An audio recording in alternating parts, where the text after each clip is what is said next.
What's going on, everyone? And Hello, hello, Nihon. Nihon.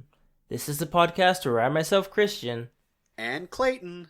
talk about Japan.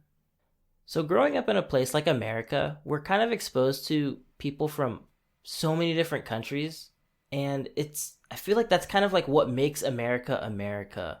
And like, you could just take a look at the food, for example. Like, what is American food? Like, when I think of American food, I think of like another culture's food, but like the American version of it.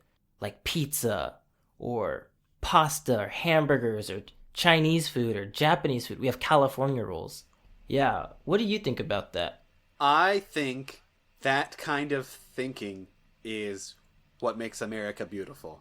Different cultures Yeah, combining together to make their culture come alive. Like yeah, the fusion food. I think that's so cool. I love that kind of stuff. yeah, that's super cool. Let's just take the California roll, for example. You think like that's cool for American to take like Japanese food culture and kind of make their own spin on I it? do. I like that idea. Because just like Korean tacos or, yeah, the California roll. I think Yeah, that's a great example. you had me at Korean tacos. Those are pretty delicious. Okay, that's fair. Yeah, because I mean, at the end of the day, we all just like good food. So if it tastes good, why not eat it? Right. So my next question to you then is, what do you think about eating a certain food different than the way it was intended to be enjoyed? For example, let's say you break your pasta in half before you cook it, or I don't know, you eat sushi with the spoon. I don't know why you would eat sushi with the spoon, but let's say you did It's that. just easier. Yeah, What do I think? I think it doesn't matter. yeah. We've talked about on the podcast food that we know in America versus food that's made in Japan and how it's different. I don't think it's ever bad, except when it's bad. But I think food is food and just enjoy it. Right. Like if it's like if there's like some kind of cultural reason for why you do a certain food, if you're in that country, I definitely think it's a good idea to follow what they do in that country. But if you're in your own country and you want to enjoy the food, you want to enjoy it, just eat it the way you want to eat it. Right? I would think it be like an amazing compliment. Like, I love this food and I want to make this food. But I don't have the right ingredients, so I'll make it with what I have. That's a very good point. Yeah. Yeah, definitely. The And only way to eat it wrong is to choke on it. that's I couldn't agree any more with that. Yeah, but like I was saying, unless you're in that country, I think it's just best to follow whatever the country's rules are. Right? Like the do's and don'ts. Yeah, and it's so difficult with that kind of stuff because sometimes you don't know if something's okay or if something's not okay. And I'm just speaking based off of my own experience living in Japan for so many years. If only there was a podcast to let people know some do's and don'ts. Oh, wait. That's us. What? Yeah, today we're going to talk about the unwritten do's and don'ts of Japan. Do you want to start us off, Clayton? Sure. So we'll do don'ts first and then we'll roll into do's. I feel like that'll be a good way. Good way to end it on a positive note. Exactly. So when you're in Japan, Japan has like one of the best train systems around. It's easy to do. Google gives you such great directions. It's clean and it's also quiet. And one reason it's quiet is because people will talk, but they'll talk very softly. But people won't talk on phones, or if they do, they'll get looks. One of the unwritten rules is don't talk on your phone. It's kind of rude. Yeah, I noticed especially whenever you take the expressway from the airport into like the main city in Tokyo, I noticed that train because there's so many people from like all over the world riding that train to get into like the heart of Tokyo. There's like a lot of foreigners I notice who talk on their phone on the train, and like it kind of just drives the Japanese people insane. But I mean, it's just like their rule, the train is supposed to be kind of a quiet place. Right? I'm sure people work all day, and then when they go to work in the morning, they're tired. When they come home, they're Oh, tired. yeah. It should be a place where people can like relax. And I mean, some people even sleep on the train. That's totally normal in Was Japan. just gonna say. And I guess it's a little hard to do so when people are talking on the phone. Right. And my thing is, now it seems like people are talking on their phone less. How often do you talk on the phone? I don't really talk on the phone all that much. Yeah, me either. I don't feel like it's going to be a problem that increases. I feel like it's just going to be a problem that kind of fades away, since no one talks anyway. Right. Everybody's like texting and stuff like that. Exactly. I can get my message across so simple. Yeah, but that goes for like, also listening to your music too, or not just like you talking, but like if any kind of sound is coming from your phone too. Because sometimes I notice people will have headphones in and then like they have the volume up really high and people around them could hear it. But I notice in like Japan, it's not really like a kind of society where someone would call someone out for doing something wrong. Yeah. And so, like, the people around them, everybody's just kind of like looking at them like, we can hear you, but they're not actually like saying anything. So, if you don't want to be like a big distraction to your environment, I recommend just being as quiet as possible in public, especially like on public transportation, like trains and buses and stuff like that. Because chances are, like, not only do people usually not call you out on that kind of stuff, but I'm sure they'll even question if you understand what they'd say if they even did try to say something. So, yeah, it's just something to be mindful of. Right. It's not just your area, it's literally public transportation. So, I don't know. Yeah, Respect people. that's a good idea, Clayton. Moving on to number two, no tipping in Japan. Honestly, I think this one's great. I, I have no complaints whatsoever. No, me either. I love not spending more money. Yeah, not only that, but like the price you see on the menu is pretty much the price you pay. So if something says like 1,000 yen, I don't want to say 100% of the time, but more than likely that's how much you're going to pay. And if it's not how much you're going to pay, underneath that there should be like parentheses of the exact amount that you will pay. Right, like tax added on. Yeah, which I think is just amazing that people, who would have thought to include the price that you're going to pay? Isn't it nice? It's so easy. Yeah, but back to the no tipping part. I notice, how do I say this? I believe most people, like waiters and waitresses in America, usually they have a low, like, how do you say it? Low base wage. Yeah, a low wage, but they kind of like rely on those tips and stuff like that. But Yeah. in Japan, it's included into your pay. So you don't have to like feel bad if you're not tipping somebody because they know how much money they're going to make the hour. Nice. No, that's good. I really like that Japan respects the waiting staff. In America, they're treated very poorly and make no money. So it's either Yeah, no tips and you starve, or tips and you might pay rent. yeah, that's the struggle, definitely. So we'll say the opposite.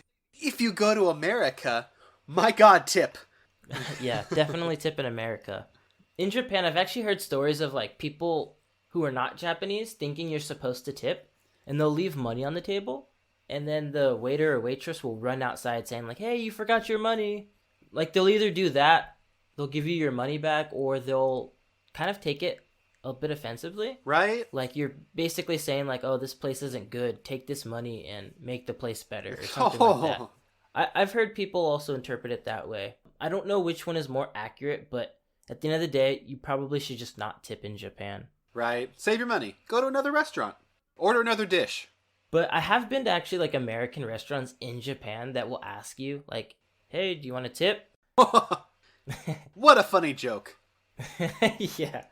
What do you do in that situation? Laugh. I'll leave that up to you, the The viewer. the listener. Let us know. Yeah. So moving on to the third one. Number 3. So this one, like if you're going out to eat with a bunch of friends and you order a bunch of different dishes, usually they'll put chopsticks for, or like a serving utensil for each dish. But if they don't, you don't want to serve other people with your used chopsticks. That's gross, especially since we just got out of a pandemic. You know, the one that's still going on. Yeah.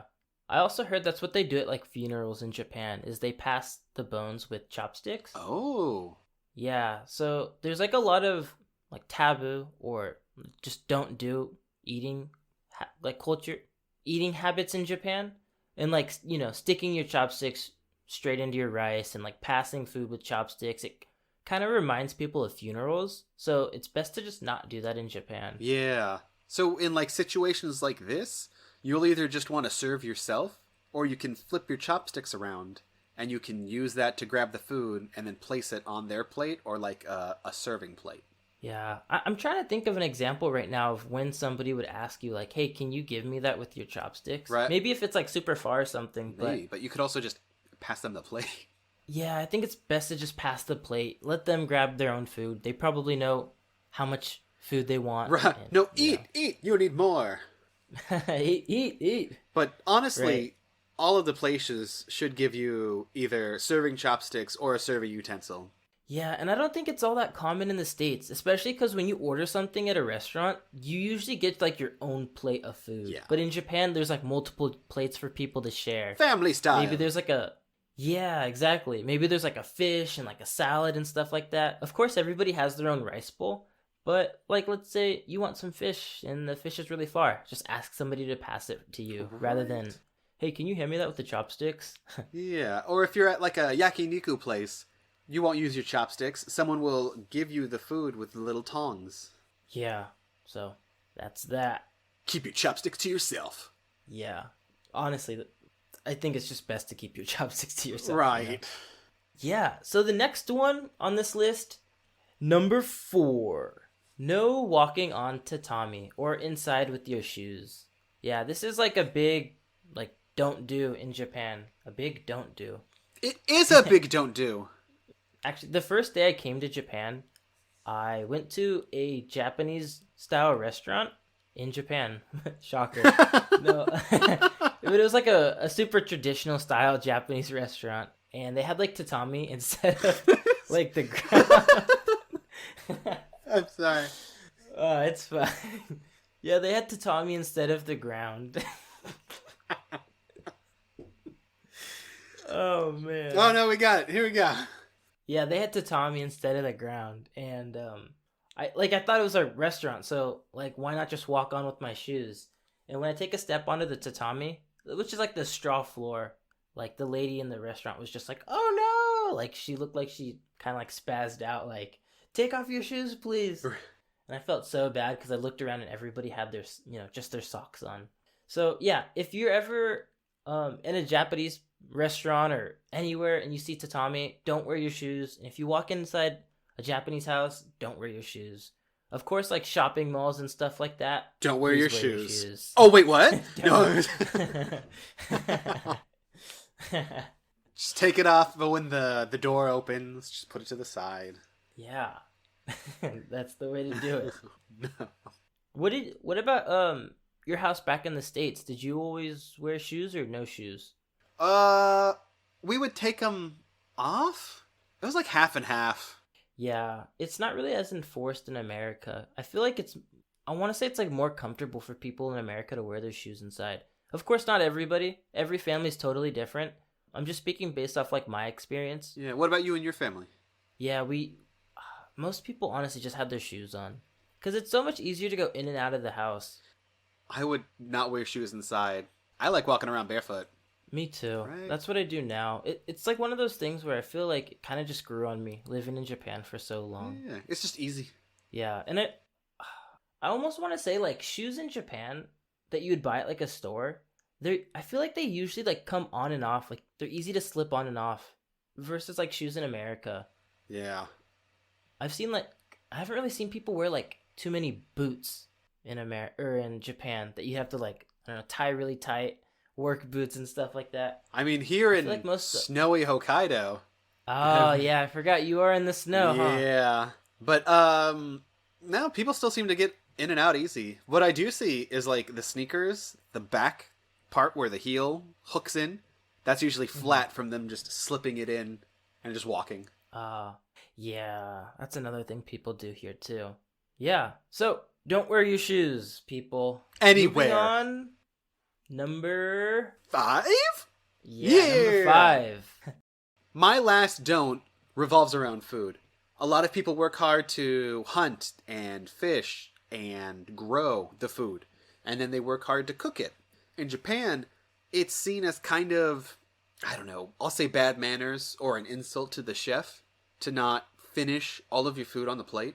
Like, even one grain of rice kind of seems insulting. So it's usually just good manners to finish. Yeah, I noticed that too. It's like growing up in America, I felt like there was always just so much food around me that nobody really ever thought of like where did the food come from. Especially living in Japan, I feel like that's something that people think about a lot. I I've met like people who get really mad when someone will leave a single grain of rice left over. And I think it's like you were saying, I think it's partly just to show your appreciation to whoever went out and like, I don't know, slaughtered the animal, or the farmer of the vegetables or whatever. Yeah. But I mean, I just think it's such a wonderful thing to think about really where your food came from, because then I think you'll just appreciate it more. Right? Well, when you were at your junior high school in the Inaka, Countryside, didn't yeah. one of the kids get in trouble for not finishing their food? Yeah, I mean that was quite often too, especially at the elementary school when kids are still learning. I actually mentioned the story in like a previous podcast. I've actually mentioned the story in a previous episode, but I one time was eating lunch with my students and another teacher, and the lunch was fish, and I ate the entire fish except for the backbone. I just kind of lifted it all up with my chopsticks and put it aside. And next thing I know, we're stacking all of the plates and bowls and stuff like that, and the teacher just starts shouting like, "Who left their fish bones? Like, you're gonna get in so much trouble. Who did this?" And all the kids are like freaking out, like, "I ate all my food." And then like, I don't Sensei, know, no! super embarrassed, but I just like raised my hand like, "I'm so sorry. I didn't know you're supposed to eat that." But yeah, like I've seen a lot of Japanese people even get upset when people don't eat bones, like fish bones. Of course, don't eat chicken bones and stuff like that, but like the small fish bones, they do eat those in Japan too. But the moral of the story, try your very best not to waste any food in Japan. And if you know that like you might have a food allergy, or you just probably can't deal with the taste, it's best to just not take the food then. Yeah, absolutely. Someone else will eat it. Don't feel bad. Yeah.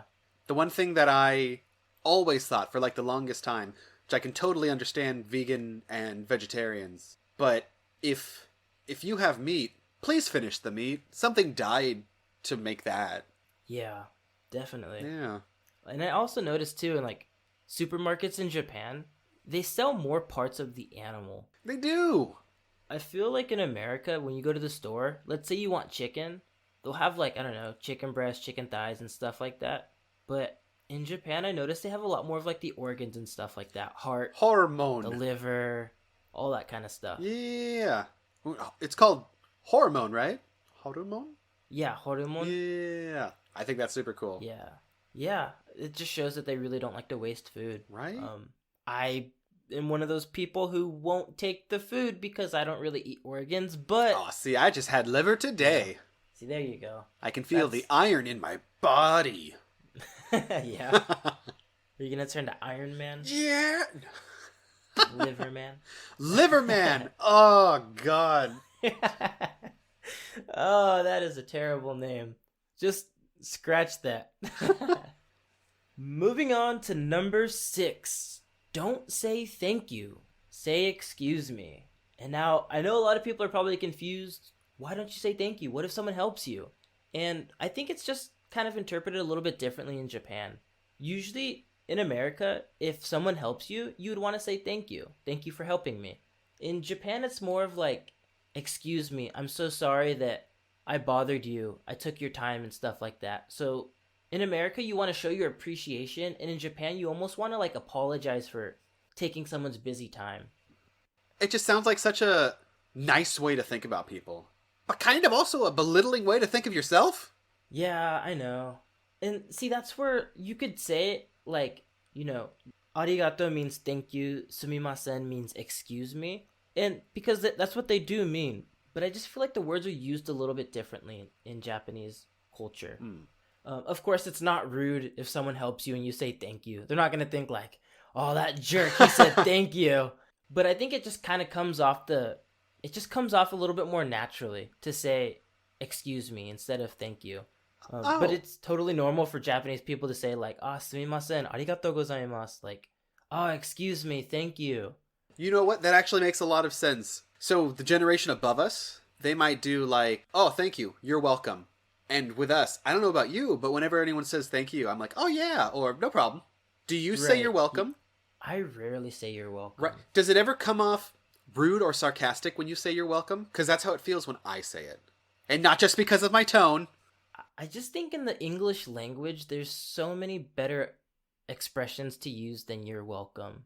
It almost sounds to me a little too formal. Exactly. I would rather just say something like "no problem," "of course," or "anytime," or something like Yeah. that. Oh, hey, Christian, thanks for helping me. You're welcome. I'm Oh, just kidding. screw you. No. Yeah. Yeah. I mean, just saying it right then, it felt kind of awkward. Right? It's a very. I feel like it's a phrase that's disappearing, losing its importance, going away.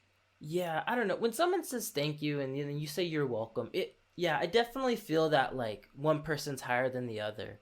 Yeah. And I don't know. I'm a super casual person. I just want to like I personally view everybody as equal. Right. So don't worry. If you need my help, ask for my help.